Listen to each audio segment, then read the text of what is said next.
ਸਾਂਝਾ ਟੀਵੀ ਦੇਖਣ ਵਾਲੇ ਸਮੁੱਚੇ ਦਰਸ਼ਕਾਂ ਨੂੰ ਦਵਿੰਦਰ ਸਿੰਘ ਬੈਨੀਪਾਲ ਵੱਲੋਂ ਪਿਆਰ ਅਤੇ ਸਤਿਕਾਰ ਸਹਿਤ ਸਤਿ ਸ਼੍ਰੀ ਅਕਾਲ।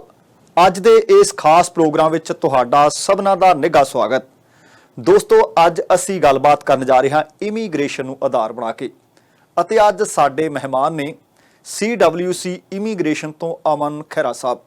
ਆਓ ਸਭ ਤੋਂ ਪਹਿਲਾਂ ਉਹਨਾਂ ਦਾ ਸਵਾਗਤ ਕਰੀਏ ਤੇ ਫਿਰ ਕੁਝ ਅਪਡੇਟਸ ਉਹਨਾਂ ਤੋਂ ਲੈਣ ਦੀ ਕੋਸ਼ਿਸ਼ ਕੀਤੀ ਜਾਏਗੀ। ਖਹਿਰਾ ਸਾਹਿਬ ਜੀ, ਸਤਿ ਸ਼੍ਰੀ ਅਕਾਲ ਜੀ। ਥੈਂਕ ਯੂ ਭਾਈ, ਸਤਿ ਸ਼੍ਰੀ ਅਕਾਲ ਭਾਈ ਜੀ। ਸਭ ਤੋਂ ਪਹਿਲਾਂ ਮੈਨੂੰ ਇਹ ਦੱਸੋ, ਜਦੋਂ ਵੀ ਤੁਸੀਂ ਆਉਂਦੇ ਹੋ ਇਮੀਗ੍ਰੇਸ਼ਨ ਦੇ ਨਾਲ ਜੁੜੀਆਂ ਪੁਖਤਾ ਜਾਣਕਾਰੀਆਂ ਦੇ ਕੇ ਜਾਂਦੇ ਹੋ। ਪਿਛਲੇ ਪ੍ਰੋਗਰਾਮ ਤੋਂ ਬਾਅਦ ਬਹੁਤ ਸਾਰੇ ਦਰਸ਼ਕ ਸੀ, ਕਿਉਂਕਿ ਇਸ ਵਕਤ ਤੁਹਾਨੂੰ ਪਤਾ ਕਿ ਕਿਸਾਨਾਂ ਦੀ ਗੱਲ ਚੱਲ ਰਹੀ ਹੈ, ਖਬਰਾਂ ਦੇ ਵਿੱਚ ਵੀ ਕਿਸਾਨ ਹੀ ਨੇ। ਜੀ ਜੀ।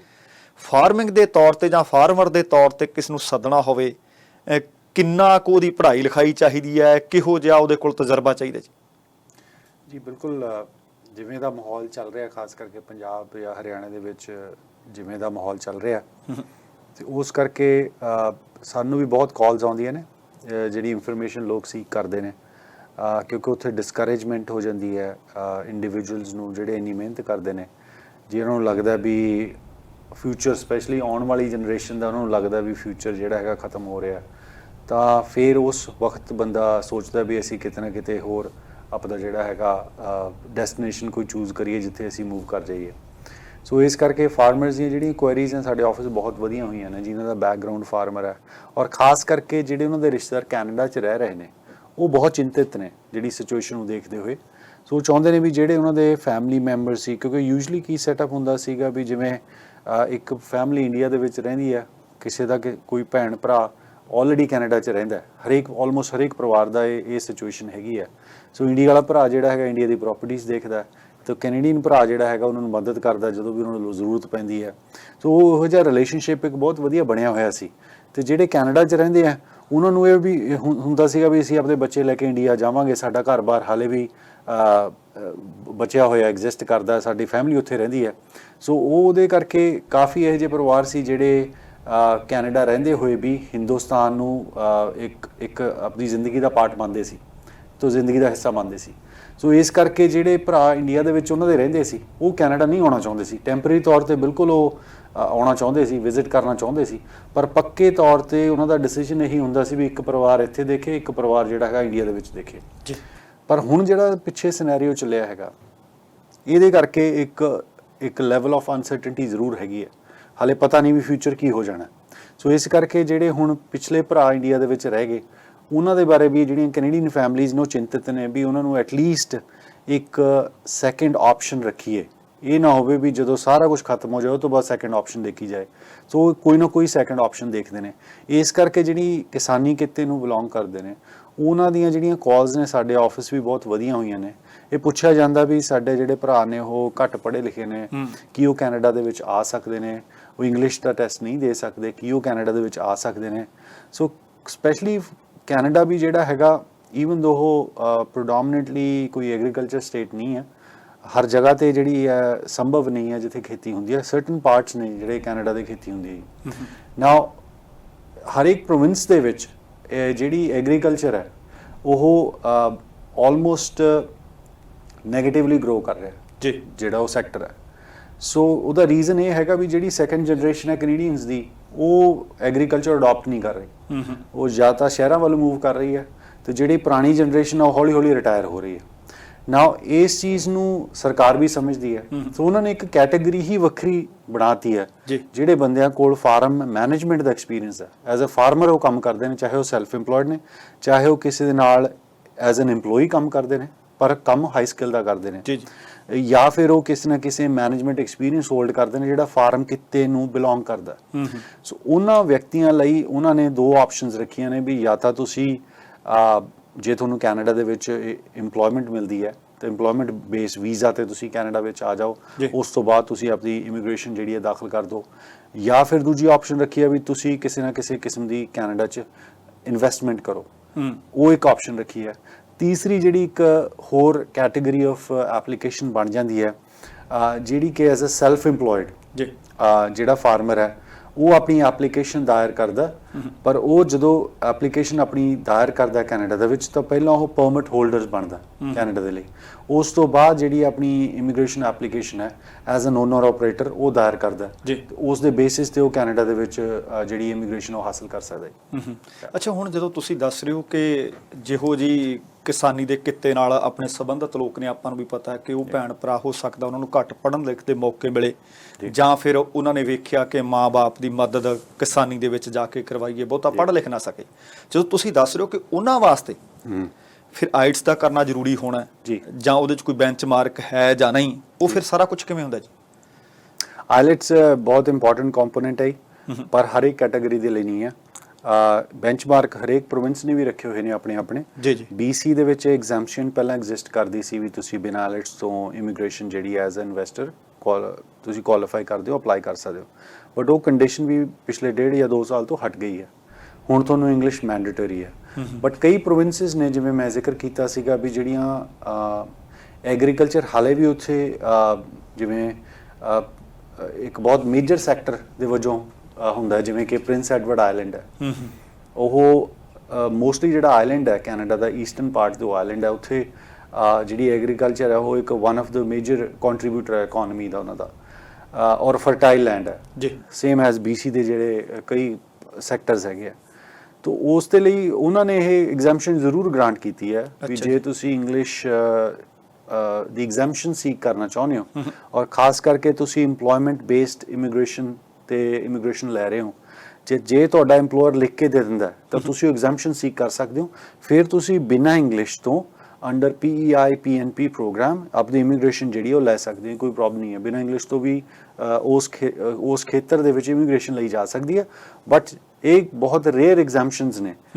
ਇਹ ਐਗਜ਼ੈਂਪਸ਼ਨਸ ਕਿਉਂਕਿ ਐਡਮਿਨਿਸਟ੍ਰੇਟਿਵ ਡਿਸੀਜਨਸ ਨੇ, ਜਦੋਂ ਇਹ ਐਪਲੀਕੇਸ਼ਨ ਦਾ ਫਲੋ ਵੱਧਦਾ ਜੀ ਜੀ, ਕਿਉਂਕਿ ਇਹ ਇਕੱਲਾ ਹੀ ਨਹੀਂ ਵੀ ਹਿੰਦੁਸਤਾਨ ਦਾ ਫਾਰਮਰ ਕੈਨੇਡਾ ਆ ਰਿਹਾ, ਤੇ ਚਾਈਨਾ ਵੀ ਇੱਕ ਬਹੁਤ ਬੜਾ ਮੇਜਰ ਜਿਹੜਾ ਕੰਪੀਟ ਕਰਦਾ, ਖਾਸ ਕਰਕੇ ਜਿਹੜੇ ਕੈਨੇਡਾ 'ਚ ਇਮੀਗ੍ਰੇਸ਼ਨ ਲੈਣਾ ਚਾਹੁੰਦੇ ਨੇ ਉਸ ਖੇਤਰ ਦੇ ਵਿੱਚ, ਤਾਂ ਜਿਹੜੇ ਚਾਈਨੀਜ਼ ਨੇ ਉਹਨਾਂ ਨੂੰ ਵੀ ਇੰਗਲਿਸ਼ ਦੇ ਬਹੁਤ ਬੜੇ ਇਸ਼ੂ ਰਹਿੰਦੇ ਨੇ।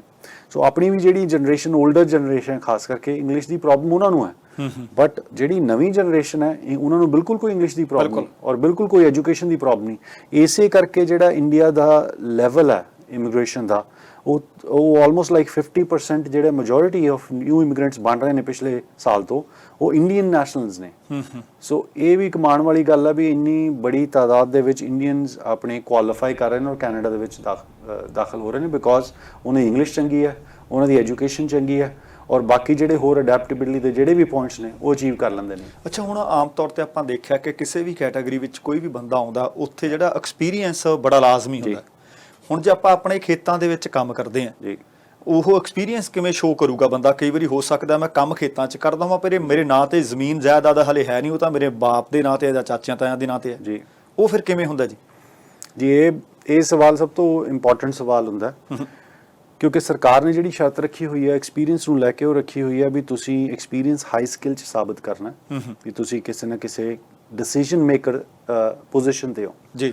ਸੈਕੰਡ ਚੀਜ਼ ਤੁਸੀਂ ਸਾਬਤ ਕਰਨੀ ਹੈ ਵੀ ਤੁਸੀਂ ਪੇਡ ਐਕਸਪੀਰੀਅੰਸ ਹੈ, ਤੁਹਾਨੂੰ ਕਿਸੇ ਨਾ ਕਿਸੇ ਵਜ੍ਹਾ ਕਰਕੇ ਰੈਨੋਮਰੇਟ ਕੀਤਾ ਜੀ ਜੀ, ਚਾਹੇ ਤੁਹਾਨੂੰ ਜਿਹੜੀ ਪੇਮੈਂਟ ਉਹ ਕੁਆਰਟਰਲੀ ਬੇਸਿਸ ਤੇ ਜਾਂ ਸੈਮੀ ਐਨੂਅਲ ਬੇਸਿਸ ਤੇ ਜਾਂ ਐਨੂਅਲ ਬੇਸਿਸ ਤੇ ਜਾਂ ਮੰਥਲੀ ਬੇਸਿਸ ਤੇ, ਜਿਵੇਂ ਵੀ ਤੁਹਾਨੂੰ ਪੇਮੈਂਟ ਮਿਲਦੀ ਹੈ ਤੁਸੀਂ ਸਾਬਤ ਕਰਨੀ ਹੈ। ਨਾਓ ਜਿਹੜੇ ਤਾਂ ਇੰਡੀਵਿਜੂਅਲ ਫੈਮਿਲੀ ਫਾਰਮਸ ਦੇ ਵਿੱਚ ਕੰਮ ਕਰ ਰਹੇ ਨੇ, ਤਾਂ ਉਹਨਾਂ ਨੂੰ ਸਾਬਤ ਕਰਨਾ ਪੈਂਦਾ ਵੀ ਉਹ ਪਹਿਲਾਂ ਤਾਂ ਕੰਮ ਕਰ ਰਹੇ ਨੇ। ਸੈਕੰਡ ਚੀਜ਼ ਉਹਨਾਂ ਨੂੰ ਸਾਬਤ ਕਰਨੀ ਪੈਂਦੀ ਹੈ ਵੀ ਜਿਹੜਾ ਉਹ ਕੰਮ ਕਰ ਰਹੇ ਨੇ ਉਹਦੇ ਬਦਲੇ ਉਹਨਾਂ ਨੂੰ ਪੇਮੈਂਟ ਵੀ ਮਿਲੀ ਹੈ। ਇਹ ਦੋ ਹੀ ਚੀਜ਼ਾਂ ਸਾਬਤ ਕਰਨੀਆਂ। ਜੇ ਦੋਨਾਂ ਚੀਜ਼ਾਂ ਚੋਂ ਇੱਕ ਵੀ ਚੀਜ਼ ਤੁਸੀਂ ਨਹੀਂ ਸਾਬਤ ਕਰ ਪਾਉਂਦੇ ਤਾਂ ਤੁਹਾਡਾ ਜਿਹੜਾ ਐਕਸਪੀਰੀਅੰਸ ਦੀ ਜਿਹੜੀ ਐਲੀਜੀਬਿਲਿਟੀ ਹੈ ਉਹ ਤੁਸੀਂ ਪੂਰਾ ਨਹੀਂ ਕਰ ਪਾਉਂਦੇ। ਸੋ ਇਸੇ ਕਰਕੇ ਸਭ ਤੋਂ ਪਹਿਲਾਂ, ਜੇ ਮੈਂ ਇੰਡੀਆ ਦੀ ਗੱਲ ਕਰਾਂ, ਹਿੰਦੁਸਤਾਨ ਦੀ ਗੱਲ ਕਰਾਂ, ਕਿਉਂਕਿ ਹਰੇਕ ਕੰਟਰੀ ਦੇ ਵਿੱਚ ਆਪਣੇ ਆਪਣੇ ਇੱਕ ਕਸਟਮ ਹੈ, ਰਵਾਇਤ ਹੈ ਹਰੇਕ। ਜੀ ਬਿਲਕੁਲ, ਹਰੇਕ ਕੰਟਰੀ ਦੀ ਆਪਣੀ ਆਪਣੀ ਰਵਾਇਤ ਹੈ, ਆਪਣੀ ਆਪਣੀ ਮਾਰਕੀਟਿੰਗ ਸਿਸਟਮ ਹੈ, ਪੇਮੈਂਟ ਦਾ ਅਲੱਗ-ਅਲੱਗ ਸਕੇਜੂਲ ਹੈ, ਰਾਈਟ। ਸੋ ਇੰਡੀਆ ਦੀ ਗੱਲ ਕਰੀਏ ਤਾਂ ਤੁਸੀਂ ਜਿਵੇਂ ਉੱਥੇ ਰਜਿਸਟਰਾਰ ਆਫਿਸ, ਮਾਫ ਕਰਨਾ, ਜਿਹੜੇ ਤਹਿਸੀਲਦਾਰ ਆਫਿਸ ਹੈ, ਉਸ ਆਫਿਸ ਤੋਂ ਤੁਸੀਂ ਤਸਦੀਕ ਕਰਾ ਸਕਦੇ ਹੋ, ਜਿਹੜਾ ਕਾਸ਼ਤਕਾਰ ਦਾ ਸਰਟੀਫਿਕੇਟ ਹੈ ਉਹ ਹਾਸਲ ਕਰ ਸਕਦੇ ਹੋ। ਉਹ ਕਿਸੇ ਵੀ ਲੋਕਲ ਜਿਹੜੇ ਵੀ ਤੁਸੀਂ ਜਿੱਥੇ ਵੀ ਤੁਸੀਂ ਜਿਸ ਜ਼ਿਲ੍ਹੇ ਨੂੰ ਬਿਲੋਂਗ ਕਰਦੇ ਹੋ ਉੱਥੋਂ ਜਾ ਕੇ ਤੁਸੀਂ ਤਹਿਸੀਲ ਚੋਂ ਲੈ ਸਕਦੇ ਹੋ, ਬਿਲਕੁਲ ਲੈ ਸਕਦੇ ਨੇ। ਤਾਂ ਉਸ ਤੋਂ ਇਲਾਵਾ ਤੁਸੀਂ ਜਿਹੜੀ ਜੇ ਫਾਰਮਸ ਨੇ ਉਹ ਇੱਕ ਐਲੀਜੀਬਲ ਐਵੀਡੈਂਸ ਹੈਗਾ ਵੀ ਤੁਸੀਂ ਤੁਹਾਨੂੰ ਕਿਸੇ ਨਾ ਕਿਸੇ ਕਿਸਮ ਦੀ ਪੇਮੈਂਟ ਜਿਹੜੀ ਹੈ ਉਹ ਰਿਲੀਜ਼ ਹੋ ਰਹੀ ਹੈ ਅਗੇਂਸਟ ਯੂਰ ਪ੍ਰੋਡਿਊਸ ਜਿਹੜਾ ਤੁਸੀਂ ਫਸਲ ਸਿੱਟੀ ਹੈ। ਇਸ ਤੋਂ ਇਲਾਵਾ ਤੁਸੀਂ ਦਵਾਈਆਂ ਜਾਂ ਫਰਟੀਲਾਈਜ਼ਰ ਕਿਤੋਂ ਲੈਂਦੇ ਹੋ, ਕੋਆਪਰੇਟਿਵ ਤੁਹਾਡਾ ਅਕਾਊਂਟ ਹੈਗਾ ਜੀ। ਇਹ ਸਾਰੇ ਇੰਡੀਵਿਜੂਅਲ ਨੇ ਜਿਹੜੇ ਥਰਡ ਪਾਰਟੀਜ਼ ਨੇ ਜਿਹਨਾਂ ਨਾਲ ਤੁਸੀਂ ਡੀਲ ਕਰਦੇ ਹੋ। ਕੰਮ ਸਿਰਫ ਇਹ ਨਹੀਂ ਹੈਗਾ ਵੀ ਤੁਸੀਂ ਝੋਨਾ ਤੇ ਕਣਕ ਲਾਤਾ ਤੇ ਉਹ ਇੱਕ ਐਵੀਡੈਂਸ ਹੈ। ਇਹੋ ਜਿਹੇ ਵੀ ਕੇਸਿਸ ਨੇ ਜਿਨ੍ਹਾਂ ਕੋਲ ਜ਼ਮੀਨ ਥੋੜੀ ਹੈ ਔਰ ਵੱਡੇ ਸ਼ਹਿਰ ਦੇ ਨਾਲ ਰਹਿੰਦੇ ਨੇ, ਉਹ ਚਾਹੇ ਡੇਰੀ ਕਿੱਤੇ ਨੂੰ ਬਿਲੋਂਗ ਕਰਦੇ ਨੇ, ਚਾਹੇ ਉਹ ਸਬਜ਼ੀਆਂ ਉਗਾਉਂਦੇ ਨੇ, ਸਬਜ਼ੀਆਂ ਬੀਜਦੇ ਨੇ, ਸਬਜ਼ੀਆਂ ਵੇਚਦੇ ਨੇ, ਚਾਹੇ ਇਵਨ ਤੁਸੀਂ ਜ਼ਮੀਨ ਠੇਕੇ ਤੇ ਲਈ ਹੈ, ਕਿਉਂਕਿ ਇਹਦੇ 'ਚ ਕੋਈ ਇਹੋ ਜਿਹੀ ਕੰਡੀਸ਼ਨ ਨਹੀਂ ਹੈ। ਜੇ ਤੁਸੀਂ ਇਨਵੈਸਟਰ ਨਹੀਂ ਆ ਰਹੇ ਤਾਂ ਕੋਈ ਕੰਡੀਸ਼ਨ ਨਹੀਂ ਹੈ ਵੀ ਤੁਹਾਡੀ ਜ਼ਮੀਨ ਤੁਹਾਡੇ ਨਾਮ ਤੇ ਹੋਣੀ ਚਾਹੀਦੀ ਹੈ। ਜਿਵੇਂ ਤੁਸੀਂ ਪਿਛਲਾ ਕੁਐਸਚਨ ਸੀਗਾ ਵੀ ਜ਼ਮੀਨ ਘਰ ਦੇ ਨਾਮ ਤੇ ਹੈ, ਕੀ ਉਹਨਾਂ ਦਾ ਬੇਟਾ ਆ ਸਕਦਾ ਹੈ, ਬੇਟੀ ਆ ਸਕਦੀ ਹੈ? ਯੈਸ, ਉਹ ਆ ਸਕਦੇ ਨੇ, ਪ੍ਰੋਵਾਈਡਡ ਜੇ ਦੋਨੋਂ ਚੀਜ਼ਾਂ ਸਾਬਤ ਕਰ ਦੇਣ। ਔਰ ਇਹੋ ਜਿਹੇ ਬਹੁਤ ਇੱਕ ਕਾਮਨ ਸਿਨੈਰੀਓਜ਼ ਨੇ ਜਿਹੜੀ ਪ੍ਰੋਪਰਟੀ ਆਪਣੀ ਯੂਜੂਅਲੀ ਟ੍ਰਾਂਸਫਰ ਹੁੰਦੀ ਹੈ ਬੱਚਿਆਂ ਦੇ ਨਾਂ ਬਹੁਤ ਲੇਟ ਸਟੇਜ ਤੇ, ਕਿਉਂਕਿ ਆਪਣੀਆਂ ਜਿਹੜੀਆਂ ਫੈਮਿਲੀਜ਼ ਨੇ ਉਹ ਜੁਆਇੰਟ ਫੈਮਿਲੀ ਸੈਟਅਪ 'ਚ ਹੁੰਦੀਆਂ ਨੇ ਤੇ 3 ਜਨਰੇਸ਼ਨ ਇੱਕ ਘਰ ਦੇ ਵਿੱਚ ਰਹਿ ਰਹੀਆਂ ਹੁੰਦੀਆਂ ਨੇ। ਬਿਲਕੁਲ। ਸੋ ਇਸ ਕਰਕੇ ਜਿਹੜੇ ਐਸੈਟਸ ਨੇ ਉਹ ਬਹੁਤ ਛੇਤੀ ਟ੍ਰਾਂਸਫਰ ਨਹੀਂ ਹੁੰਦੇ, ਬਹੁਤ ਲੇਟ ਜਾ ਕੇ ਟ੍ਰਾਂਸਫਰ ਹੁੰਦੇ ਨੇ। ਸੋ ਜਿਹੜੇ ਹੁਣ ਤੀਜੀ ਜਨਰੇਸ਼ਨ, ਨਵੀਂ ਜਨਰੇਸ਼ਨ ਹੈ, ਜੇ ਉਹਨਾਂ ਨੇ ਕੈਨੇਡਾ ਦੇ ਵਿੱਚ ਆਉਣਾ ਹੈ ਐਜ਼ ਅ ਫਾਰਮਰ ਆਉਣਾ ਔਰ ਖੇਤੀ ਵੀ ਉਹ ਕਰਦੇ ਨੇ, ਸੋ ਉਹਨਾਂ ਕੋਲ ਸਭ ਤੋਂ ਵਧੀਆ ਐਵੀਡੈਂਸ ਹੁੰਦਾ ਵੀ ਉਹ ਜਿਹੜੀ ਡੈਕਲੇਰੇਸ਼ਨ ਨੇ ਉਹ ਲੈਂਦੇ ਨੇ ਫੈਮਿਲੀ ਤੋਂ, ਤਹਿਸੀਲਦਾਰ ਆਫਿਸ ਜਾ ਕੇ ਜਿਹੜੀ ਕਾਸ਼ਤਕਾਰ ਦਾ ਸਰਟੀਫਿਕੇਟ ਲੈਂਦੇ ਨੇ ਵੀ ਕਾਸ਼ਤਕਾਰੀ ਇਹ ਜ਼ਮੀਨ ਤੇ ਜਿਹੜੀ ਉਹ ਇਹ ਫਲਾਣਾ ਇੰਡੀਵਿਜੂਅਲ ਕਰ ਰਿਹਾ ਹੈ, ਭਾਵੇਂ ਕਿ ਇਹਦੀ ਓਨਰਸ਼ਿਪ ਕਿਸੇ ਹੋਰ ਕੋਲ ਹੈ। ਇਸ ਤੋਂ ਬਾਅਦ ਤੁਸੀਂ ਜਿਵੇਂ ਮੈਂ ਕਿਹਾ ਸੀ ਵੀ ਜਿੱਥੋਂ ਦਵਾਈਆਂ ਲੈਂਦੇ ਹੋ, ਜਿੱਥੋਂ ਤੁਸੀਂ ਫਰਟੀਲਾਈਜ਼ਰ ਚੱਕਦੇ ਹੋ, ਕੋਆਪਰੇਟਿਵ 'ਚ ਤੁਹਾਡਾ ਖਾਤਾ ਹੈਗਾ, ਉੱਥੇ ਤੁਹਾਡੇ ਕੋਆਪਰੇਟਿਵ ਲਿਖ ਕੇ ਦਿੰਦੀ ਹੈ ਵੀ ਇਹ ਸਾਡੇ ਨਾਲ ਡੇਲੀ ਬੇਸਿਸ ਤੇ ਡੀਲ ਕਰਦੇ ਨੇ ਜਾਂ ਜਦੋਂ ਵੀ ਉਹਨਾਂ ਨੂੰ ਜ਼ਰੂਰਤ ਪੈਂਦੀ ਹੈ। ਸੋ ਇਹ ਸਾਰੇ ਐਵੀਡੈਂਸ ਨੇ ਜਿਹੜੇ ਤੁਸੀਂ ਦੇ ਸਕਦੇ ਹੋ ਟੋਟੈਲਿਟੀ ਦੇ ਵਿੱਚ। ਤੁਹਾਨੂੰ ਇਹ ਵੀ ਬੈਨੀਪਾਲ ਜੀ ਹੈਰਾਨੀ ਹੋਊਗੀ, ਜਿਵੇਂ ਬਹੁਤ ਇਹ ਜੇ ਹੁਣ ਨਵੇਂ ਫਾਰਮਰਸ ਜਿਹੜੇ ਯੰਗ ਫਾਰਮਰਸ ਨੇ ਉਹਨਾਂ ਨੇ ਆਪਣੇ ਫਾਰਮ ਦੀਆਂ ਵੈਬਸਾਈਟਸ ਵੀ ਬਣਾਈਆਂ ਨੇ ਜੀ। ਸਾਡੇ ਕੋਲ ਇਹ ਜਿਹੇ ਵੀ ਕੇਸਿਸ ਆਏ ਨੇ ਜਿਹੜੇ ਬੰਦੇ ਇੰਡੀਵਿਜੂਅਲ ਆਰਗੈਨਿਕ ਖੇਤੀ ਕਰਦੇ ਨੇ, ਬਿਲਕੁਲ ਕਰਦੇ, ਆਰਗੈਨਿਕ ਕਣਕ ਬੀਜਦੇ ਨੇ, ਆਰਗੈਨਿਕ ਉਹਨਾਂ ਦੀ ਜਿਹੜੀ ਪ੍ਰੋਡਿਊਸ ਆ ਉਹ ਖੁਦ ਉਹਨੂੰ ਪੈਕੇਜ ਕਰਕੇ ਸੈਲ ਕਰਦੇ ਨੇ ਔਰ ਇੰਟਰਨੈਟ ਤੇ ਉਹ ਵੇਚਦੇ ਨੇ। ਲੋਕਾਂ ਨੇ, ਫਾਰਮਰਸ ਨੇ ਆਪਣੇ ਐਮਾਜ਼ਨ ਤੇ ਅਕਾਊਂਟਸ ਵੀ ਬਣਾਏ ਹੋਏ ਨੇ। ਜੋ ਤੁਸੀਂ ਇਹਦਾ ਮਤਲਬ ਕਿਸਾਨ ਕਾਫੀ ਅਗਾਂਹ ਵਧੂ ਹੋ ਚੁੱਕੇ ਆ। ਜੀ। ਉਹ ਟ੍ਰਾਂਜੀਸ਼ਨ ਬਿਲਕੁਲ ਸਲੋ ਹੈ। ਉਹ ਇਹ ਨਹੀਂ ਵੀ ਹਰੇਕ ਇੰਨਾ ਅਗਾਂਹ ਵਧੂ ਹੈ, ਟ੍ਰਾਂਜੀਸ਼ਨ ਸਲੋ ਹੈ ਪਰ ਉਹ ਹੋ ਰਹੀ ਹੈ। ਰਾਈਟ। ਅੱਛਾ, ਜਦੋਂ ਹੁਣ ਜਿਸ ਤਰ੍ਹਾਂ ਤੁਸੀਂ ਇਹ ਗੱਲ ਕਰਦੇ ਹੋ ਕਿਸੇ ਨੇ ਵੈਬਸਾਈਟ ਬਣਾ ਲਈ ਹੈ ਜੀ, ਇਹ ਕਾਫੀ ਫਿਰ ਹੈਲਪਫੁਲ ਹੁੰਦੀ ਹੈ ਜੇ ਕੇਸ ਕੋਈ ਬੰਦਾ ਪਰਸੂ ਕਰਦਾ ਜੀ? ਉਹ ਜੀ ਬਿਲਕੁਲ। ਦੇਖੋ, ਇਕੱਲਾ ਜਿਹੜਾ ਐਵੀਡੈਂਸ ਹੈ ਉਹ ਪੇਪਰ ਬੇਸ ਐਵੀਡੈਂਸ ਇੱਕ ਪਾਰਟ ਹੈ। ਇਹਨਾਂ ਕੇਸਿਸ ਦੇ ਵਿੱਚ ਖਾਸ ਕਰਕੇ ਜੇ ਆਪਾਂ ਹਿੰਦੁਸਤਾਨ ਤੋਂ ਐਪਲੀਕੇਸ਼ਨ ਲਾਉਂਦੇ ਹਾਂ ਤਾਂ ਮੈਂ ਕਹੂੰਗਾ ਵੀ 90% ਐਪਲੀਕੇਸ਼ਨਸ ਨੂੰ ਇੰਟਰਵਿਊ ਲਈ ਬੁਲਾਇਆ ਜਾਂਦਾ। ਅੱਛਾ ਜੀ। ਸੋ ਜਿਹੜੇ ਇੰਡੀਵਿਜੂਅਲ ਆਲਰੇਡੀ ਇਹ ਸਕਿੱਲ ਹਾਸਲ ਕੀਤੀ ਹੋਈ ਹੈ ਉਹ ਆਊਟਸ਼ਾਈਨ ਕਰ ਜਾਂਦੇ ਨੇ ਬਾਕੀਆਂ ਤੋਂ। ਰੀਜ਼ਨ ਬੀਇੰਗ ਜਿਹੜਾ ਆਫਿਸਰ ਉਹਨਾਂ ਨੂੰ ਗ੍ਰਾਂਟ ਕਰ ਰਿਹਾ ਇਮੀਗ੍ਰੇਸ਼ਨ, ਤਾਂ ਫਿਰ ਉਸ ਵਕਤ ਇਹ ਚੀਜ਼ਾਂ ਦੇਖੀਆਂ ਜਾਂਦੀਆਂ ਨੇ ਵੀ ਇੰਡੀਵਿਜੂਅਲ ਉੱਥੇ ਕਿੰਨਾ ਸਕਸੈਸਫੁਲ ਹੋ ਪਾਏਗਾ ਤੇ ਕਿੰਨੇ ਕਿ ਇਹਨਾਂ ਦੀ ਜਿਹੜੀ ਐਕਸਪੀਰੀਅੰਸ ਹੈ ਡਾਇਰੈਕਟਲੀ ਰਿਲੇਟਡ ਹੈਗਾ ਜਿਹੜਾ ਇਹ ਕੰਮ ਕਰ ਰਹੇ ਨੇ। ਸੋ ਜੇ ਸਾਬਤ ਹੋ ਜਾਂਦਾ ਤਾਂ ਉਹਨਾਂ ਨੂੰ ਵੀਜ਼ਾ ਲੈਣਾ ਬਹੁਤ ਆਸਾਨ ਹੈ। ਔਰ ਉੱਥੋਂ ਖਾਸ ਕਰਕੇ ਇੰਡੀਆ ਤੋਂ ਜਿਹੜੇ ਅੱਜ ਕੱਲ੍ਹ ਫਾਰਮਰਸ ਆ ਰਹੇ ਨੇ, ਸਾਡੇ ਵੱਲੋਂ ਵੀ ਇਹ ਚੀਜ਼ ਆਪਣੀ ਐਜੂਕੇਟ ਕੀਤੀ ਜਾਂਦੀ ਹੈ ਫਾਰਮਰਸ ਨੂੰ ਵੀ ਕਿਹੜੀਆਂ ਚੀਜ਼ਾਂ ਐਕਸਪੈਕਟ ਕਰਦਾ ਹੈ ਆਫਿਸਰ ਜਦੋਂ ਤੁਸੀਂ ਐਪਲੀਕੇਸ਼ਨ ਦਾਇਰ ਕਰਦੇ ਹੋ। ਤਾਂ ਤੁਸੀਂ ਟ੍ਰੇਨਿੰਗ ਲਓ, ਚਾਹੇ ਉਹ ਸ਼ਾਰਟ ਟ੍ਰੇਨਿੰਗ ਹੈ, ਜਿਵੇਂ ਆਪਣੇ PAU ਐਗਰੀਕਲਚਰ ਯੂਨੀਵਰਸਿਟੀ ਹੈ ਉਹਨਾਂ ਦੀ ਕਲਾਸਿਸ ਲੱਗਦੀਆਂ ਨੇ, ਚਾਹੇ ਉਹ ਡੇਅਰੀ ਫਾਰਮਿੰਗ ਕਿੱਤੇ ਨੂੰ ਲੈ ਕੇ ਹੈ, ਚਾਹੇ ਉਹ ਆਰਟੀਫਿਸ਼ੀਅਲ ਇਨਸੈਮੀਨੇਸ਼ਨ ਹੈ, ਲਾਈਕ ਇਹੋ ਜਿਹੀਆਂ ਟੈਕਨੀਕਸ ਨੇ ਡੇਅਰੀ ਫਾਰਮਿੰਗ ਦੇ ਵਿੱਚ ਜਿੱਥੇ ਤੁਸੀਂ ਉਹ ਟ੍ਰੇਨਿੰਗ ਸਰਟੀਫਿਕੇਟਸ ਲੈ ਸਕਦੇ ਹੋ। ਔਰ ਜੇ ਉਹ ਤੁਸੀਂ ਉਹ ਟ੍ਰੇਨਿੰਗ ਹਾਸਲ ਕੀਤੀ ਹੈ, ਚਾਹੇ ਉਹ ਆਰਚਰਡ ਫਾਰਮਿੰਗ ਹੈ, ਚਾਹੇ ਸਬਜ਼ੀਆਂ ਦੀ ਤੁਸੀਂ ਖੇਤੀਬਾੜੀ ਕਰਦੇ ਹੋ, ਤਾਂ ਇਹ ਜਿਹੜੀਆਂ ਚੀਜ਼ਾਂ ਨੇ ਤੁਸੀਂ ਜੇ ਉਹ ਟ੍ਰੇਨਿੰਗ ਉੱਥੋਂ ਲਈ ਹੋਈਆਂ ਨੇ ਇਹ ਤੁਹਾਨੂੰ ਬਿਲਕੁਲ ਹੈਲਪ ਕਰਦੀਆਂ ਨੇ। ਔਰ ਪ੍ਰੈਕਟੀਕਲ ਤੌਰ 'ਤੇ ਜਦੋਂ ਇਹ ਤੁਸੀਂ ਕੰਮ ਨਾਲ ਕਰਦੇ ਹੋ ਟ੍ਰੇਨਿੰਗ ਦੇ ਨਾਲ, ਤਾਂ ਤੁਹਾਡੇ ਜਿਹੜੀ ਤੁਸੀਂ ਆਪਣੇ ਆਪ ਨੂੰ ਪ੍ਰੈਜ਼ੈਂਟ ਕਰਦੇ ਹੋ ਕਿਸੇ ਇੰਡੀਵਿਜੂਅਲ ਦੇ ਮੂਹਰੇ, ਉਹ ਜਾਣਕਾਰੀ ਤੁਹਾਡੀ ਰਿਫਲੈਕਟ ਵੀ ਕਰਦੀ ਹੈ ਵੀ ਇੰਡੀਵਿਜੂਅਲ ਨੂੰ ਨਾਟ ਓਨਲੀ ਇਹਨੂੰ ਕਿਤਾਬੀ ਨੌਲੇਜ ਹੈ ਬਟ ਇਹ ਪ੍ਰੈਕਟੀਕਲ ਤੌਰ 'ਤੇ ਵੀ ਉਨੀ ਕਾਮਯਾਬ ਹੈ। ਔਰ ਜੇ ਇਹਨਾਂ ਨੂੰ ਚਾਂਸ ਕੈਨੇਡਾ ਆਉਣ ਦਾ ਅਸੀਂ ਦਿੰਦੇ ਹਾਂ ਤਾਂ ਬਿਲਕੁਲ ਇਹ ਟੇਕ ਓਵਰ ਕਰਨਗੇ, ਜਾਂ ਤਾਂ ਕਿਸੇ ਐਗਜ਼ਿਸਟਿੰਗ ਜਿਹੜਾ ਫਾਰਮਰ ਹੈ ਰਿਟਾਇਰੀ ਦਾ, ਜਾਂ ਫਿਰ ਨਵਾਂ ਫਾਰਮਰ ਜਿਹੜੀ ਫਾਰਮਿੰਗ ਆ ਉਹਦੇ ਵਿੱਚ ਜਿਹੜੀ ਕੈਨੇਡੀਅਨ ਇਕਨੋਮੀ ਹੈ ਉਹਦੇ ਚਾਂਸਸ ਹੋਰ ਇਨਹਾਂਸ ਕਰਨਗੇ ਐਗਰੀਕਲਚਰ ਸੈਕਟਰ ਦੇ ਵਿੱਚ। ਅੱਛਾ, ਜਦੋਂ ਹੁਣ ਮੰਨ ਲਓ ਕਿਸੇ ਵਿਅਕਤੀ ਨੂੰ ਵੀਜ਼ਾ ਲੱਗ ਜਾਂਦਾ ਹੈ ਜੀ, ਉਹ ਇੱਥੇ ਐਜ਼ ਅ ਫਾਰਮਰ ਆ ਗਿਆ ਜੀ, ਤੇ ਕਿੰਨੀ ਕੁ ਦੇਰ ਪ੍ਰੋਸੈਸਿੰਗ ਟਾਈਮ ਕਿੰਨਾ ਕੁ ਉੱਥੋਂ ਲੱਗ ਜਾਂਦਾ ਤੇ ਇੱਥੇ PR ਹੁੰਦਿਆਂ ਨੂੰ ਕਿੰਨਾ ਕੁ ਸਮਾਂ ਲੱਗ ਜਾਂਦਾ ਜੀ, ਜਾਂ ਉੱਥੋਂ PR ਹੀ ਆਉਂਦਾ ਜੀ? ਜੀ ਦੋ ਤਰ੍ਹਾਂ ਦੀਆਂ ਐਪਲੀਕੇਸ਼ਨਸ ਨੇ। ਇੱਕ ਤਾਂ ਹੈਗੀਆਂ ਵੀ ਤੁਸੀਂ ਐਜ਼ ਅ ਪੀਆਰ ਹੀ ਕੈਨੇਡਾ ਦੇ ਵਿੱਚ ਲੈਂਡ ਕਰਦੇ ਹੋ, ਅੱਛਾ ਜੀ। ਉਹ ਫੈਡਰਲ ਗਵਰਨਮੈਂਟ ਦੀਆਂ ਐਪਲੀਕੇਸ਼ਨਸ ਨੇ ਜਿੱਥੇ ਤੁਸੀਂ ਸਿੱਧੀ ਇਮੀਗ੍ਰੇਸ਼ਨ ਲੈ ਕੇ ਕੈਨੇਡਾ ਦੇ ਵਿੱਚ ਦਾਖਲ ਕਰਦੇ ਹੋ। ਪਰ ਕਈ ਐਪਲੀਕੇਸ਼ਨ ਜਿਹੜੀਆਂ ਪ੍ਰੋਵਿੰਸ਼ੀਅਲ ਐਪਲੀਕੇਸ਼ਨਸ ਨੇ ਜੀ। ਥਰੂ ਪੀਐਨਪੀ ਅਪਲਾਈ ਕਰਦੇ ਹੋ, ਤਾਂ ਉਹ ਐਪਲੀਕੇਸ਼ਨ ਦੇ ਵਿੱਚ ਤੁਸੀਂ ਜਦੋਂ ਤੁਹਾਨੂੰ ਪੀਐਨਪੀ ਗ੍ਰਾਂਟ ਹੋ ਜਾਂਦੀ ਹੈ, ਉਸ ਤੋਂ ਬਾਅਦ ਫੈਡਰਲ ਸਰਕਾਰ ਜਿਹੜੀ ਹੈ ਤੁਹਾਨੂੰ ਵਰਕ ਪਰਮਿਟ ਪਹਿਲਾਂ ਇਸ਼ੂ ਕਰਦੀ ਹੈ ਜੀ। ਕਿਉਂਕਿ ਤੁਹਾਡਾ ਪੀਆਰ ਦਾ ਪ੍ਰੋਸੈਸ ਚੱਲ ਰਿਹਾ ਹੁੰਦਾ ਸਾਈਮਲਟੇਨੀਅਸਲੀ, ਪਰ ਤੁਹਾਨੂੰ ਕੈਨੇਡਾ ਆਉਣ ਦਾ ਮੌਕਾ ਉਹ ਪਹਿਲਾਂ ਦਿੰਦੇ ਨੇ ਵੀ ਜਾ ਕੇ ਤੁਸੀਂ ਆਪਣੇ ਆਪ ਨੂੰ ਸਟੈਬਲਿਸ਼ ਕਰੋ। ਜਿਸ ਪ੍ਰੋਗਰਾਮ ਦੇ ਤਹਿਤ ਜਾਂ ਜਿਸ ਪਲਾਨ ਦੇ ਤਹਿਤ ਤੁਸੀਂ ਕੈਨੇਡਾ ਜਾ ਰਹੇ ਹੋ ਉਹਨੂੰ ਸਟੈਬਲਿਸ਼ ਕਰੋ, ਔਰ ਇਸ ਤੋਂ ਬਾਅਦ ਜਿਹੜੀ ਪ੍ਰੋਗਰਾਮ ਦੀ ਇੰਟੈਗ੍ਰਿਟੀ ਹੈ ਉਹ ਵੀ ਮੇਨਟੇਨ ਕਰਨੀ ਹੈ, ਕਿਉਂਕਿ ਤੁਸੀਂ ਕੈਨੇਡਾ ਦਾਖਲ ਹੋ ਰਹੇ ਹੋ ਵਿਦ ਦ ਇੰਟੈਂਟ ਵੀ ਤੁਸੀਂ ਇੱਥੇ ਆ ਕੇ ਫਾਰਮ ਲਾਓਗੇ ਜਾਂ ਫਾਰਮਿੰਗ ਕਰੋਗੇ, ਜਾਂ ਆਪਣੇ ਜਿਹੜਾ ਤੁਹਾਡਾ ਕੈਨੇਡੀਅਨ ਰਿਸ਼ਤੇਦਾਰ ਹੈ ਜਿਹੜਾ ਆਲਰੇਡੀ ਫਾਰਮਿੰਗ ਕਰਦਾ ਉਹਦੇ ਨਾਲ ਤੁਸੀਂ ਹਿੱਸੇਦਾਰ ਬਣੋਗੇ। ਇਹ ਵੀ ਇੱਕ ਐਪਲੀਕੇਸ਼ਨ ਜਿਹੜੀ ਲਾਈ ਜਾ ਸਕਦੀ ਹੈ। ਸੋ ਜੇ ਇਹੋ ਜਿਹੀਆਂ ਐਪਲੀਕੇਸ਼ਨਸ ਲੱਗ ਰਹੀਆਂ ਨੇ ਤਾਂ ਫਿਰ ਜਦੋਂ ਇਮੀਗ੍ਰੇਸ਼ਨ ਪ੍ਰੋਸੈਸ ਦੇ ਵਿੱਚ ਹੈ, ਥੋੜੀ ਇਨ ਟ੍ਰਾਂਜੀਸ਼ਨ ਹੈ, ਤੁਹਾਨੂੰ ਨਹੀਂ ਮਿਲੀ ਹੈਗੀ, ਤਾਂ ਇਹ ਜੇ 5 ਤੋਂ 7% ਕੇਸਿਸ ਨੇ ਜਿੱਥੇ ਪੀਐਨਪੀ ਆਫਿਸ ਦੁਬਾਰਾ ਜਿਹੜਾ ਹੈਗਾ ਤੁਹਾਨੂੰ ਕੰਟੈਕਟ ਬੈਕ ਕਰਦਾ ਔਰ ਇਹ ਚੀਜ਼ ਜਾਣਨ ਦੀ ਕੋਸ਼ਿਸ਼ ਕਰਦਾ ਰੈਂਡਮਲੀ ਵੀ ਤੁਸੀਂ ਜਿਹੜਾ ਪ੍ਰੋਮਿਸ ਕਰਕੇ ਕੈਨੇਡਾ ਦੇ ਵਿੱਚ ਆਏ ਹੋ ਕਿ ਉਹ ਪੂਰਾ ਕਰ ਰਹੇ ਹੋ ਕਿ ਨਹੀਂ ਕਰ ਰਹੇ। ਜੇ ਤੁਸੀਂ ਪੂਰਾ ਨਹੀਂ ਕਰ ਰਹੇ ਤਾਂ ਫਿਰ ਤੁਹਾਡੀ ਪੀਐਨਪੀ ਜਿਹੜੀ ਹੈ ਉਹ ਪੁੱਲ ਬੈਕ ਕਰ ਲਈ ਜਾਂਦੀ ਹੈ ਔਰ ਤੁਹਾਡੀ ਜਿਹੜੀ ਇਮੀਗ੍ਰੇਸ਼ਨ ਹੈ ਉਹ ਕੈਂਸਲ ਹੋ ਜਾਂਦੀ ਹੈ। ਅੱਛਾ, ਇਹਦਾ ਮਤਲਬ ਇਹ ਕਾਫੀ ਚੀਜ਼ਾਂ ਧਿਆਨ ਦੇਣ ਯੋਗ ਨੇ ਜੀ। ਅੱਛਾ, ਹੁਣ ਬਹੁਤ ਸਾਰੇ ਲੋਕ ਨੇ ਉਹ ਇੱਥੇ ਵੀ ਕਈ ਵਾਰੀ ਆਏ ਹੁੰਦੇ ਨੇ। ਜੇ ਕੋਈ ਇੱਥੇ ਆਇਆ ਹੋਇਆ, ਕਿਉਂਕਿ ਆਪਾਂ ਨੂੰ ਪਤਾ ਕਿ ਬਹੁਤਿਆਂ ਦੀ ਆਪਣੇ ਜੇ ਪੰਜਾਬ ਤੋਂ ਆਇਆ ਖਾਸ ਕਰਕੇ ਬੈਕਗ੍ਰਾਉਂਡ ਕਿਸਾਨੀ ਨਾਲ ਤਾਂ ਜੁੜੀ ਹੋਈ ਹੈ, ਪਰ ਹੋ ਸਕਦਾ ਹੈ ਕਿ ਉਹ ਕੰਮ ਖੇਤੀ ਦਾ ਕਰਦਾ ਰਿਹਾ ਹੋਵੇ, ਪਰ ਇੱਥੇ ਜਦੋਂ ਆਉਣ ਵਾਲੇ ਭਾਵੇਂ ਵਿਜ਼ਟਰ ਦੇ ਤੌਰ ਤੇ ਆਇਆ ਉੱਥੇ ਉਹਨੇ ਲਿਖਿਆ ਹੀ ਨਾ ਹੋਵੇ ਕਿ ਮੈਂ ਕਿਸਾਨ ਨਹੀਂ। ਇਸ ਤਰ੍ਹਾਂ ਦੇ ਕੇਸ ਦੇ ਵਿੱਚ ਕੀ ਵਰਕ ਪਰਮਿਟ ਫਾਰਮਿੰਗ ਦਾ ਲਿਆ ਜਾ ਸਕਦਾ? ਜੇ ਲਿਆ ਜਾ ਸਕਦਾ ਤਾਂ ਫਿਰ ਉਹਨੂੰ ਕੀ ਦੱਸਣਾ ਪਏਗਾ ਜੀ? ਜੀ, ਇਹਦੇ 'ਚ ਭਾਈ ਜੀ ਸਭ ਤੋਂ ਇੰਪੋਰਟੈਂਟ ਚੀਜ਼ ਹੈ ਵੀ ਜਦੋਂ ਵੀ ਤੁਸੀਂ ਐਪਲੀਕੇਸ਼ਨ ਦਾਇਰ ਕਰਦੇ ਹੋ ਤਾਂ ਤੁਹਾਡੀ ਇੱਕ ਹਿਸਟਰੀ, ਬੈਕਗਰਾਊਂਡ ਹਿਸਟਰੀ ਹੁੰਦੀ ਹੈ, ਗਵਰਨਮੈਂਟ ਕੋਲ ਵੀ ਉਹ ਬੈਕਗਰਾਊਂਡ ਹਿਸਟਰੀ ਹੁੰਦੀ ਹੈ। ਜਦੋਂ ਤੁਸੀਂ ਕੋਈ ਆ ਕੇ ਨਵੀਂ ਇਨਫੋਰਮੇਸ਼ਨ ਪ੍ਰੋਵਾਈਡ ਕਰਦੇ ਹੋ ਜਿਹੜੀ ਕਿ ਓਵਰਲੈਪ ਕਰ ਰਹੀ ਹੈ ਜਿਹੜੀ ਪੁਰਾਣੀ ਇਨਫੋਰਮੇਸ਼ਨ ਹੈ, ਤੇ ਉਹ ਇਨਕਨਸਿਸਟੈਂਟ ਵੀ ਬਣਦੀ ਹੈ। ਵੀ ਤੁਸੀਂ ਕਿਹਾ ਵੀ ਮੈਂ ਕੰਮ ਕਰ ਰਿਹਾ ਸੀ ਸੇ ਬੈਂਕ ਮੈਨੇਜਰ, ਹੁਣ ਮੈਂ ਐਗਜ਼ਾਮਪਲ ਲੈ ਰਿਹਾ, ਇੱਥੇ ਆ ਕੇ ਤੁਸੀਂ ਇੰਪਲੋਇਮੈਂਟ ਬੇਸ ਵੀਜ਼ਾ ਅਪਲਾਈ ਕਰਦੇ ਹੋ ਵੀ ਮੈਨੂੰ ਫਾਰਮ ਸੁਪਰਵਾਈਜ਼ਰ ਦੀ LMIA ਮਿਲ ਗਈ ਤੇ ਮੈਂ ਫਾਰਮਰ ਦਾ ਵੀ ਕੰਮ ਕਰ ਰਿਹਾ ਜੀ, ਪਰ ਇਹ ਇਨਫੋਰਮੇਸ਼ਨ ਤੁਸੀਂ ਪਹਿਲਾਂ ਸਰਕਾਰ ਨੂੰ ਨਹੀਂ ਦੱਸੀ, ਭਾਵੇਂ ਕਿ ਤੁਸੀਂ ਉਹ ਕਰ ਰਹੇ ਸੀ, ਤੁਸੀਂ ਫਾਰਮ ਓਨ ਕਰਦੇ ਹੋ, ਪਰ ਇਹ ਇਨਫੋਰਮੇਸ਼ਨ ਤੁਸੀਂ ਡਿਸਕਲੋਜ਼ ਨਹੀਂ ਕੀਤੀ, ਤਾਂ ਫਿਊਚਰ ਦੇ ਵਿੱਚ ਤੁਹਾਡੇ ਤੇ ਮਿਸਰਿਪਰੈਜ਼ੈਂਟੇਸ਼ਨ ਜਿਹੜੀ ਆ ਲੱਗੇਗੀ ਬਿਕੋਜ਼ ਤੁਸੀਂ ਇਨਫੋਰਮੇਸ਼ਨ ਪਹਿਲਾਂ ਕੰਸੀਲ ਕਰਕੇ ਰੱਖੀ। ਬਟ ਇਹਦਾ ਵੀ ਇੱਕ ਤੋੜ ਆਈ। ਉਹ ਕੀ ਹੈ ਜੀ? ਜਦੋਂ ਤੁਸੀਂ ਵਿਜ਼ਿਟਰ ਵੀਜ਼ਾ ਐਪਲੀਕੇਸ਼ਨ ਦਾਇਰ ਕੀਤੀ ਸੀਗੀ, ਤੁਸੀਂ ਪਹਿਲਾਂ ਆਫਿਸਰ ਨੂੰ ਸਾਬਤ ਕਰਨਾ ਪਊਗਾ ਵੀ ਜਿਹੜੀ ਇਨਫੋਰਮੇਸ਼ਨ ਨਵੀਂ ਪ੍ਰੋਵਾਈਡ ਕਰ ਰਹੇ ਹੋ ਤੁਸੀਂ ਇਹ ਇਨਫੋਰਮੇਸ਼ਨ ਕਰੈਕਟ ਹੈ ਕਿ ਨਹੀਂ ਹੈਗੀ, ਨੰਬਰ 1।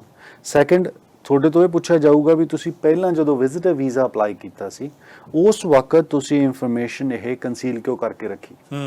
ਨਾਓ ਇਹ ਡੈਫੀਨੇਸ਼ਨ ਜਿਹੜੀ ਹੈਗੀ ਹੈ ਬਈ ਜੀ, ਇਹ ਹੈਗੀ ਹੈ ਵੀ ਤੁਸੀਂ ਇਨਫੋਰਮੇਸ਼ਨ ਡਾਇਰੈਕਟਲੀ ਔਰ ਇਨਡਾਇਰੈਕਟਲੀ ਚਾਹੇ ਉਹ ਛੁਪਾਈ ਹੈ ਜਾਂ ਗਲਤ ਪ੍ਰੋਵਾਈਡ ਕੀਤੀ ਹੈ ਤਾਂ ਤੁਹਾਡੇ ਤੇ ਮਿਸਰਿਪਰੈਜ਼ੈਂਟੇਸ਼ਨ ਲੱਗੂਗਾ।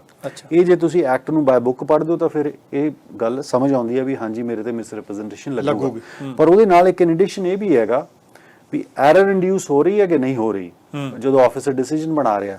ਨਾ ਜਦੋਂ ਤੁਸੀਂ ਵਿਜ਼ਿਟਰ ਵੀਜ਼ਾ ਅਪਲਾਈ ਕੀਤਾ ਸੀ ਜੀ, ਭਾਵੇਂ ਤੁਸੀਂ ਉਹ ਇਨਫੋਰਮੇਸ਼ਨ ਦਿੱਤੀ ਹੁੰਦੀ ਵੀ ਮੈਂ ਫਾਰਮਰ ਦਾ ਵੀ ਕੰਮ ਕਰ ਰਿਹਾ, ਤੁਹਾਡੇ ਵੀਜ਼ਾ ਦੇ ਉੱਤੇ ਕੋਈ ਐਰਰ ਇੰਡਿਊਸ ਨਹੀਂ ਹੋ ਰਹੀ ਕਿਉਂਕਿ ਆਲਰੇਡੀ ਤੁਸੀਂ ਉਹ ਬੈਂਚਮਾਰਕ ਸਾਬਤ ਕਰ ਪਾਏ ਹੋ। 179 ਜਿਹੜੀ ਕੰਡੀਸ਼ਨ ਹੈ ਵੀ ਤੁਸੀਂ ਜਾ ਕੇ ਵਾਪਸ ਆ ਜਾਓਗੇ, ਤਾਂ ਇੱਕ ਟਾਈ ਹੈ ਜਿਹੜਾ ਤੁਸੀਂ ਦੱਸਦੇ ਹੋ ਨਾ ਵੀ ਮੈਂ ਬੈਂਕ ਮੈਨੇਜਰ ਦਾ ਕੰਮ ਕਰ ਰਿਹਾ, ਉਹ ਇੱਕ ਇੰਪਲੋਇਮੈਂਟ ਤੁਸੀਂ ਆਪਣੀ ਸਾਬਤ ਕਰ ਰਹੇ ਹੋ। ਔਰ ਇਸ ਦੇ ਨਾਲ ਜੇ ਤੁਸੀਂ ਸੈਕੰਡਰੀ ਕੋਈ ਹੋਰ ਜੌਬ ਕਰ ਰਹੇ ਹੋ ਜੇ ਉਹ ਨਹੀਂ ਦੱਸੀ ਹੋਈ ਤਾਂ ਇਹ ਚੀਜ਼ ਤੁਸੀਂ ਐਕਸਪਲੇਨ ਵੀ ਕਰ ਸਕਦੇ ਹੋ ਉਸ ਵਕਤ, ਬਿਕੋਜ਼ ਜਿਹੜੀ ਐਰਰ ਹੈ ਫਿਰ ਉਹ ਐਰਰ ਇੰਡਿਊਸ ਨਹੀਂ ਹੋਈ ਐਟ ਦ ਟਾਈਮ ਆਫ ਜਦੋਂ ਤੁਸੀਂ ਵਿਜ਼ਿਟਰ ਵੀਜ਼ਾ ਲਿਆ ਸੀ, ਕਿਉਂਕਿ ਤੁਸੀਂ ਆਪਣੀ ਇੱਕ ਟਾਈ ਦੱਸਦੀ, ਸੈਕੰਡ ਟਾਈ ਨਹੀਂ ਦੱਸੀ। ਜੇ ਉਹਨੂੰ 2 ਟਾਈਜ਼ ਵੀ ਦੱਸੀਆਂ ਹੁੰਦੀਆਂ ਤਾਂ ਐਂਡ ਰਿਜ਼ਲਟ ਤਾਂ ਤੁਹਾਨੂੰ ਵੀਜ਼ਾ ਹੀ ਮਿਲਣਾ ਸੀ, ਵਿਜ਼ਿਟਰ ਵੀਜ਼ਾ। ਸੋ ਇਹ ਕੇਸ ਬਾਈ ਕੇਸ ਬੇਸਿਸ ਤੇ ਮੈਟਰ ਕਰਦਾ ਵੀ ਇਨਫੋਰਮੇਸ਼ਨ ਕਿਹੜੀ ਜਾ ਰਹੀ ਹੈ। ਬਟ ਕਈ ਇਨਫੋਰਮੇਸ਼ਨ ਜਦੋਂ ਤੁਸੀਂ ਇੰਨੀ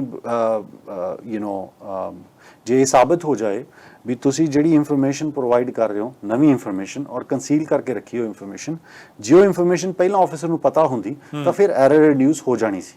ਜੇ ਇਹ ਫਾਰਮੂਲੇ ਤੇ ਜੇ ਇਹ ਐਗਜ਼ਿਸਟ ਕਰਦਾ ਤੁਹਾਡੇ ਕੇਸ, ਫਿਰ ਮਿਸਰਿਪਰੈਜ਼ੈਂਟੇਸ਼ਨ ਤੁਹਾਡੇ ਤੇ ਲੱਗੇਗੀ। ਅਦਰਵਾਈਜ਼ ਫੈਡਰਲ ਕੋਰਟ 'ਚ ਬਹੁਤ ਕੇਸਿਸ ਲੋਕਾਂ ਨੇ ਲੜ ਲਏ ਨੇ ਔਰ ਆਲਰੇਡੀ ਇਹ ਡੈਫੀਨੇਸ਼ਨ ਬਹੁਤ ਕਲੀਅਰ ਹੋ ਗਈ ਹੈ। ਆਫੀਸਰ ਤੁਹਾਨੂੰ ਚਿੱਠੀ ਜ਼ਰੂਰ ਪਾਊਗਾ, ਅੱਛਾ, ਤੁਹਾਨੂੰ ਇਹ ਬਿਲਕੁਲ ਪਹਿਲਾਂ ਕਿਉਂ ਨਹੀਂ ਦੱਸਿਆ? ਇੰਟੈਂਟ ਟੂ ਰਿਫਿਊਜ਼ ਲੈਟਰ ਹੁੰਦਾ ਵੀ ਤੁਹਾਨੂੰ 30 ਦਿਨ ਦਾ ਅਸੀਂ ਸਮਾਂ ਦਿੰਨੇ ਆ, ਤੁਸੀਂ ਦੱਸ ਕੇ ਨਹੀਂ ਆਏ ਵੀ ਤੁਸੀਂ ਫਾਰਮ ਸੁਪਰਵਾਈਜ਼ਰ ਦਾ ਕੰਮ ਕਰਦੇ ਹੋ ਜੀ, ਬਟ ਤੁਸੀਂ ਆਪਣੀ ਜਿਹੜੀ ਉਹਨਾਂ ਨੂੰ ਆਪਣੇ ਆਪ ਨੂੰ ਡਿਫੈਂਡ ਕਰਨਾ ਜਾਂ ਤੁਹਾਡਾ ਜਿਹੜਾ ਕਾਉਂਸਲਰ ਡਿਫੈਂਡ ਕਰ ਰਿਹਾ ਉਹ ਕੇਸ ਲਾਅ ਜ਼ਰੂਰ ਨੱਥੀ ਕਰੇ ਨਾਲ ਵੀ ਕੋਰਟ ਦੀ ਇਹ ਵੀ ਇਨਸਟਰਕਸ਼ਨ ਹੈ ਵੀ ਕੀ ਐਰਰ ਇੰਡਿਊਸ ਹੋ ਰਹੀ ਹੈ ਕਿ ਨਹੀਂ। ਜੇ ਉਹ ਇਨਫੋਰਮੇਸ਼ਨ ਮਟੀਰੀਅਲ ਨਹੀਂ ਹੈ ਤਾਂ ਫਿਰ ਮਿਸਰਿਪਰੈਜ਼ੈਂਟੇਸ਼ਨ ਵੀ ਨਹੀਂ ਹੈ। ਯਾ ਸੋ ਬਾਈ ਜੀ, ਮੈਂ ਵੇਖ ਰਿਹਾ ਕਿ ਸਮਾਂ ਲਗਭਗ ਸਮਾਪਤ ਹੈ ਕਿਉਂਕਿ ਇਸ ਵਕਤ ਕਿਸਾਨਾਂ ਦੇ ਉੱਤੇ ਸੰਕਟ ਹੈ, ਉਸ ਨੂੰ ਆਧਾਰ ਰੱਖ ਕੇ ਤੁਸੀਂ ਵੀ ਦੱਸ ਰਹੇ ਹੋ, ਅਸੀਂ ਵੀ ਵੇਖ ਰਹੇ ਹਾਂ ਕਿ ਹਰ ਕੋਈ ਵੇ ਆਊਟ ਲੱਭਦਾ ਫਿਰ ਰਿਹਾ ਹੈ। ਸੋ ਤੁਸੀਂ ਕੀਮਤੀ ਜਾਣਕਾਰੀ ਦਿੱਤੀ ਹੈ, ਪਰ ਜਾਣ ਤੋਂ ਪਹਿਲਾਂ ਤੁਹਾਡੇ ਨਾਲ ਸੰਪਰਕ ਕਿਵੇਂ ਕੀਤਾ ਜਾ ਸਕਦਾ ਹੈ? ਜੀ ਬਾਈ ਜੀ, ਸਭ ਤੋਂ ਸੌਖਾ ਤਰੀਕਾ ਸਾਡੇ ਵੈਬਸਾਈਟ ਤੇ ਜਿਵੇਂ ਨੇੜਲੇ ਆਫਿਸ ਕੰਟੈਕਟ ਕੀਤਾ ਜਾ ਸਕਦਾ। ਕੋਵਿਡ ਕਰਕੇ ਕਈ ਦਫ਼ਤਰਾਂ ਦੇ ਵਿੱਚ ਟਾਈਮਿੰਗਸ ਦਾ ਫਰਕ ਹੈਗਾ, ਤਾਂ ਤੁਸੀਂ ਜਿਵੇਂ ਸਰੀ ਅਸੀਂ ਸਾਡਾ ਆਫਿਸ ਹੈਗਾ ਜਿਹੜਾ ਨੰਬਰ ਸਾਡੀ ਵੈਬਸਾਈਟ ਤੋਂ ਵੀ ਲਿਆ ਜਾ ਸਕਦਾ, ਜਾਂ ਫਿਰ ਐਬਸਫੋਰਡ ਸਾਡਾ ਆਫਿਸ ਹੈਗਾ, ਜਾਂ ਬਰੈਂਪਟਨ 'ਚ ਸਾਡਾ ਆਫਿਸ ਹੈ। ਇੰਡੀਆ ਦੇ ਵਿੱਚ 4 ਲੋਕੇਸ਼ਨਸ ਨੇ ਜਿੱਥੋਂ ਇਹ ਜਾਣਕਾਰੀ ਲਈ ਜਾ ਸਕਦੀ ਹੈ। ਔਰ ਇਸ ਤੋਂ ਇਲਾਵਾ ਸਿਰਫ ਜਿਵੇਂ ਆਪਾਂ ਫਾਰਮਰਸ ਦੇ ਬਾਰੇ ਗੱਲਬਾਤ ਕਰ ਰਹੇ ਸੀ, ਬਿਕੋਜ਼ ਸਾਡੇ ਕੋਲ ਕਾਲਸ ਬਹੁਤ ਵਧੀਆ ਹੋਈਆਂ, ਬਟ ਕੈਨੇਡਾ ਆਉਣ ਲਈ 80 ਆਪਸ਼ਨਸ ਅਵੇਲੇਬਲ ਨੇ। ਸੋ ਜਿਵੇਂ ਆਪਾਂ ਕਹਿੰਦੇ ਵੀ ਹੁਣ ਜਿਹੜੇ ਮੋਸਟਲੀ ਕੈਨੇਡੀਅਨ ਪਰਿਵਾਰਸ ਨੇ ਉਹ ਇਕੱਠਾ ਹੋਣਾ ਚਾਹੁੰਦੇ ਨੇ, ਬਿਲਕੁਲ। ਸੋ ਕਿਸੇ ਨਾ ਕਿਸੇ ਇੱਕ ਸੈਕੰਡ ਆਪਸ਼ਨ ਜ਼ਰੂਰ ਰੱਖਣਾ ਚਾਹੁੰਦੇ ਨੇ ਆਪਣੇ ਪਰਿਵਾਰ ਦੇ ਮੈਂਬਰ ਨੂੰ ਕੈਨੇਡਾ ਇੱਕ ਸੈਕੰਡ ਆਪਸ਼ਨ ਰੱਖੀ ਜਾਏ। ਸੋ ਇਹੋ ਜਿਹਾ ਤੁਸੀਂ ਕੋਈ ਸੋਚ ਰਹੇ ਹੋ ਤਾਂ ਡੈਫੀਨਿਟਲੀ ਸਾਡੇ ਆਫਿਸ ਨੂੰ ਕੰਟੈਕਟ ਕੀਤਾ ਜਾ ਸਕਦਾ। ਸੋ ਬਾਈ ਜੀ, ਤੁਹਾਡਾ ਤਹਿ ਦਿਲੋਂ ਧੰਨਵਾਦ। ਫਿਰ ਕਿਸ ਦਿਨ ਸਬਬ ਬਣਿਆ ਗੱਲਬਾਤ ਕਰਾਂਗੇ। ਮਿਹਰਬਾਨੀ ਜੀ। ਥੈਂਕ ਯੂ ਦੋਸਤੋ, ਇਹ ਸਨ CWC ਤੋਂ ਅਮਨ ਖਹਿਰਾ, ਜਿਨ੍ਹਾਂ ਨੇ ਦੱਸਿਆ ਕਿ ਇਹਨਾਂ ਦੇ ਦਫ਼ਤਰ ਨਾਲ ਜਾਂ ਇਹਨਾਂ ਨਾਲ ਰਾਬਤਾ ਕਿਵੇਂ ਕਾਇਮ ਕੀਤਾ ਜਾ ਸਕਦਾ ਹੈ, ਤੇ ਜੇਕਰ ਆਪਣੇ ਕਿਸੇ ਸੁਨੇਹੀ ਨੂੰ, ਸੱਜਣ ਨੂੰ, ਪਿਆਰੇ ਨੂੰ, ਰਿਸ਼ਤੇਦਾਰ ਨੂੰ, ਮਿੱਤਰ ਦੋਸਤ ਨੂੰ ਬੁਲਾਉਣਾ ਚਾਹੁੰਦੇ ਹੋ ਤਾਂ ਫਿਰ ਤੁਸੀਂ ਇਹਨਾਂ ਦੇ ਨਾਲ ਕਿਹੜੀਆਂ ਕੈਟੇਗਰੀਜ਼ ਨੂੰ ਅਸੀਂ ਵਿਸਥਾਰ ਸਹਿਤ ਜਾਣਕਾਰੀ ਪ੍ਰਾਪਤ ਕਰ ਸਕਦੇ ਹੋ। ਸਕਰੀਨ ਤੇ ਇਹਨਾਂ ਦੀ ਵੈਬਸਾਈਟ ਤੇ ਨੰਬਰ ਇਸ ਵਕਤ ਡਿਸਪਲੇ ਕੀਤੇ ਜਾ ਰਹੇ ਨੇ। ਉਮੀਦ ਕਰ ਰਹੇ ਹਾਂ ਕਿ ਤੁਹਾਨੂੰ ਸਾਡਾ ਅੱਜ ਦਾ ਇਹ ਪ੍ਰੋਗਰਾਮ ਚੰਗਾ ਲੱਗਿਆ ਹੋਣਾ ਹੈ। ਹੁਣ ਸਮੇਂ ਦੀ ਸਮਾਪਤੀ ਹੈ। ਜਾਣ ਤੋਂ ਪਹਿਲਾਂ ਕਹਾਂਗਾ, ਜ਼ਿੰਦਗੀ ਜ਼ਿੰਦਾਦਲੀ ਦਾ ਨਾਮ ਹੈ। ਦਵਿੰਦਰ ਸਿੰਘ ਬੈਨੀਪਾਲ ਨੂੰ ਆਗਿਆ ਦਿਓ। ਸਤਿ ਸ੍ਰੀ ਅਕਾਲ। ਤੇਰਾ ਪ੍ਰਖਾ।